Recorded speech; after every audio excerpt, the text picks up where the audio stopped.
My name is Master Julia Cross, MBE. I'm a 7th degree in Taekwondo. I started when I was 11 years old, and I went along with my father because he thought it would be good for us to do something together. And I remember the first day clearly, and I just loved it. It was fast paced. And I remember waking up the next day not being able to move because I'd worked so many muscles that I'd never used before. So that's when it started. It was January 1986. She loved it. She loved to do it. She would practice in here. I put up a board in the garage that both I and she could break. So I really felt, I gave it up when she started beating me for her pocket money. Yeah, I started competing as a green belt actually, and I was 12 years old. And at that time, it was boys and girls together. And I remember the first competition, I was a green belt, and I was sparring against a black belt boy, and I got absolutely beaten really, really badly. But after that, I thought, no, I can do better than this. So it just developed from there. I've always been quite feisty and not really taking directions very well, and I just remember saying that that's not going to happen again at 12 years old. She liked to do things her way too. Didn't like to be told too often what to do. Correct. Mm-hmm. As I say, she was early at Taekwondo, and therefore she focused on that, and she focused on competitions. So from a gradual start, she rose through the ranks. When I was 17 and I went to the first Junior European Championships, then afterwards I thought, wow, I want to do this. There's so many black belt girls, and it was just a big, huge eye-opener that there was this big world out there with lots of female martial artists. And I remember walking in the hall and going, wow, this is something special. It was definitely after that first Europeans that things changed. She took like a duck to water. So that was the start. And as they say, the rest is history.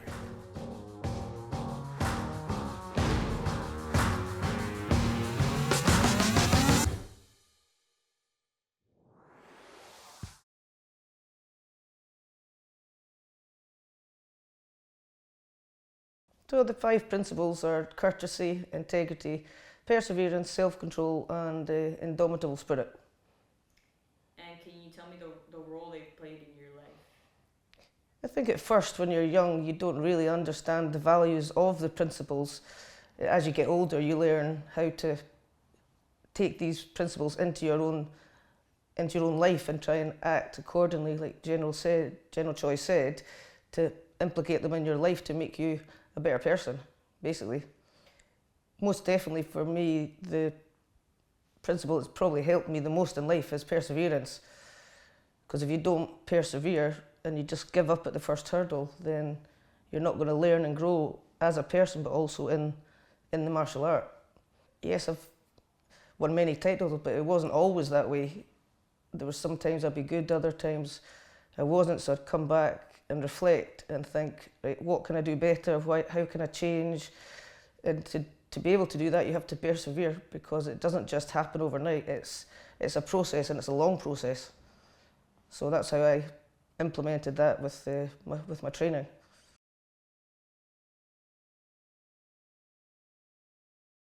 So in Argentina, that was my first world title in minus 58 kilo sparring. That was probably one of my favourite titles, because I was the only Scottish person that went, and I got taken under Grandmaster Willie van der Mortel's wing.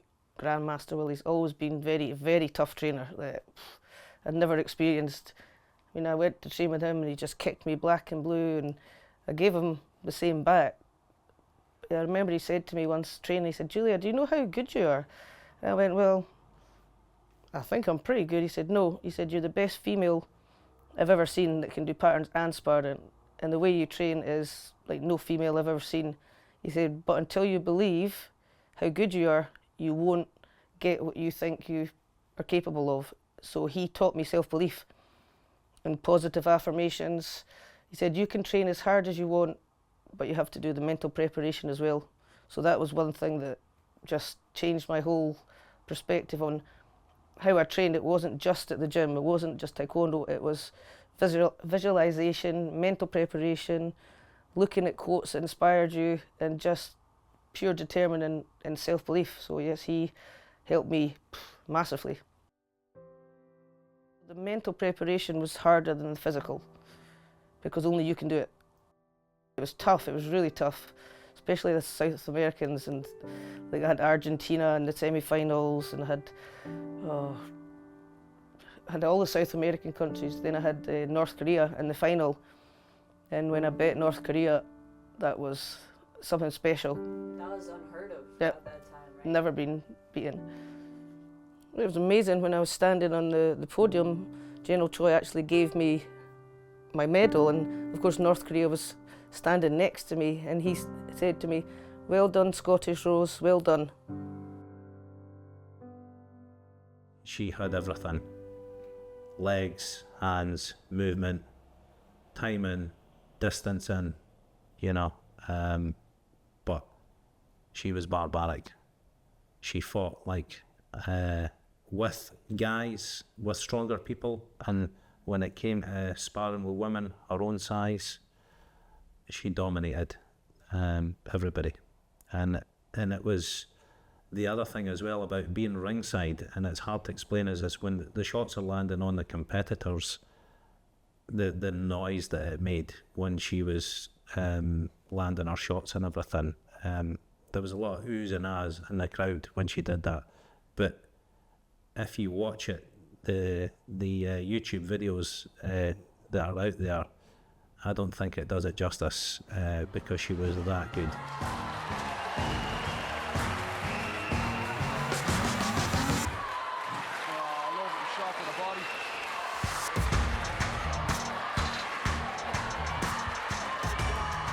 She's one of the most decorated athletes, not only in Scotland, but in the world. She has won multiple titles, not just in one discipline, but in multiple disciplines, which is very unheard of, especially in this day and age as well in Taekwondo. You find a lot of people are just sort of stuck to one discipline in competition, whereas Mastercross has done it all.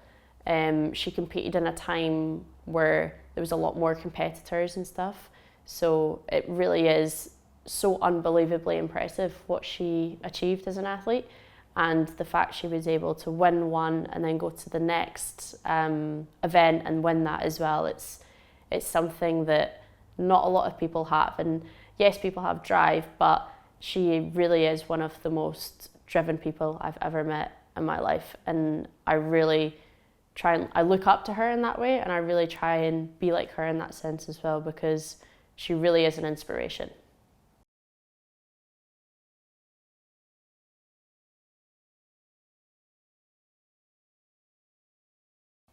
I've had 13 surgeries in total, 11 on my knees and hips and 2 on my thumbs, which are not Taekwondo related in any way. The biggest one that impacted me the most was obviously when I had to have my hip replaced, and I'd had one surgery on it before to try and get rid of all the scar tissue, and there's a bone growth. And I think I said already that 8 weeks after the surgery I won the European Championships in sparring, and nobody believed I could do it. But my surgeon said to me, if anybody can do it, you can. And he had so much belief in me. He said, I've met you as a character, you're very strong-willed. So when I phoned him and told him I'd won, he said, I never doubted, but I wasn't sure because of the seriousness. But then when I came back, I competed in one more tournament, the Worlds, and I came back and my femur head was cracked.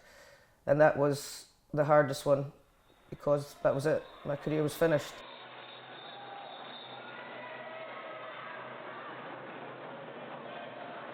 The worst defeat I've ever had was my last competition in 2009. It was in Argentina against an Argentinian girl in the final, and my hip was really bad, and I had to change my style completely because I couldn't do certain things. So I changed it, and nobody knew what had changed it to or why. In Argentina, in the final, my coach said, "No, you're definitely up," and I felt brilliant. I was like, "I'm going to retire." I won in Argentina, last competition, Argentina.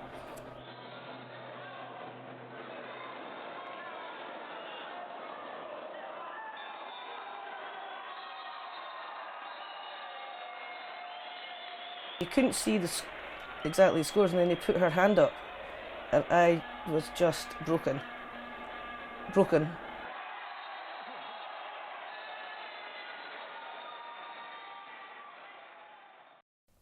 I think naively I thought that it wasn't that bad until I saw the x-rays, and when my surgeon said, "Do you want to walk?" When he put it black and white like that, I thought, well, of course I want to walk. But naively I thought, well, maybe I could be okay with a new hip, and he categorically said no. He said absolutely not. So yes, that was a massive shock to the system, and trying to get your brain around that fact of something you've been doing internationally for 20 years to like stop there and then. That was really hard.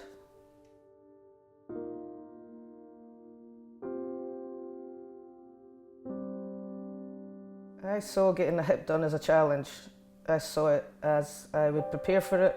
He told me to train as hard as I possibly could, because it couldn't get any worse, basically, until the day of surgery, to be as strong as possible for the best possible outcome. And I did exactly what he said. And after surgery, he said, if you do exactly what I tell you to do, then you'll make a good recovery, which I did to the absolute T. Every day, relentlessly, and the pain, never had pain like that. After the surgery, you feel like you could just been hit by a bus. My whole leg was black and blue. But I just kept thinking, right, it's training for World Championships, it's training for this. And I just kept pushing. And when he saw me 6 weeks later, he couldn't believe I was walking without crutches. I wasn't fixed. It takes months. And stupidly, I thought that getting a new hip would fix everything mentally, but of course it didn't. And I remember just feeling so low. I don't want to cry. It's okay. Take a second. Yep. 'Cause it still feels like it was yesterday, and it's 15 years ago. And I went to the doctors and I had a list of how I was feeling, the thoughts I was having, and he was a sports doctor as well for the Scottish rugby team, and he basically said to me, "Why have you not come and seen me before? Lots of people suffer from depression when they retire. It's because the serotonin in your brain is not having the same response. So everything," I can't explain it in medical terms, but he said that you're clinically depressed. I've seen it so many times. You need to have therapy, you need to go on medication. And that was, I'm not saying the best thing, but to know I wasn't going absolutely crazy, that it's normal. And I didn't hide it. Well, I did for a while, because I was embarrassed. But now the stigma is completely different. If you suffer from depression, it's an illness, it's not something that you want to happen. So I was in therapy for a long time, and the counsellor was brilliant. And the first thing she said to me, "What do you want to have out of this?" I said, "I don't want to feel like this." And she said, "Correct answer." And she opened up. She was good. And that was a life-changing, a life-saving thing for me. And it's taken years of building on myself to not have that, I think, feeling a loss of sorrow of what I did have, but I'm also very grateful that I had such a long career. So yes, it was very tough for a long time. And I think that's why I put a lot of emphasis onto my students. If they're not alone, if they feel they want to talk to me, all my elites, all my black belts, they know what I've been through. I don't hide it. I'm not embarrassed anymore, because I thought that was probably the hardest fight of my life. Not in the ring, in your own mind.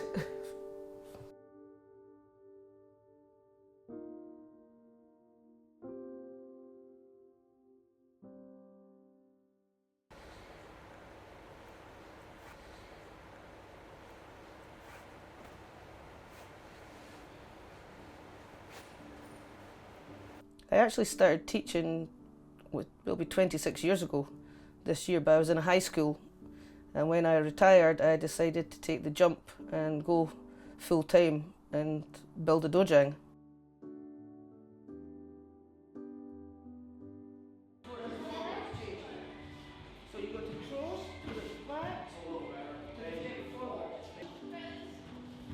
I think of my students as well. They kept saying, oh, it'd be nice to have our own place, because so many other schools had their own premises. But it's not quite as easy as that. You have to find somewhere and all the work and preparation. But we did it as a team.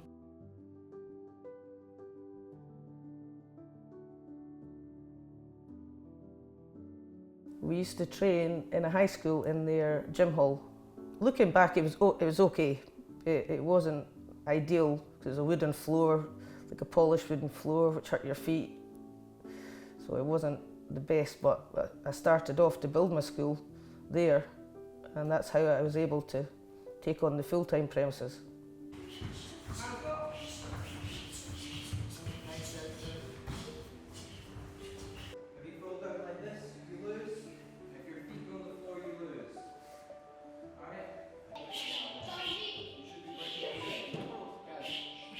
I knew that I always wanted to take on a full-time place, but when I retired, yes, that was the jump, and I found the unit, and 6 months after, well, no, 3 months after I had my hip done, then we started building the gym. So that was another focus to take my mind off retiring.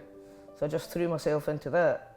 But then when that was finished, and my surgeon actually opened the gym, and then it all came crashing down again. So I thought, this will fix it, this will fix it. It didn't. It helped, but it didn't fix things.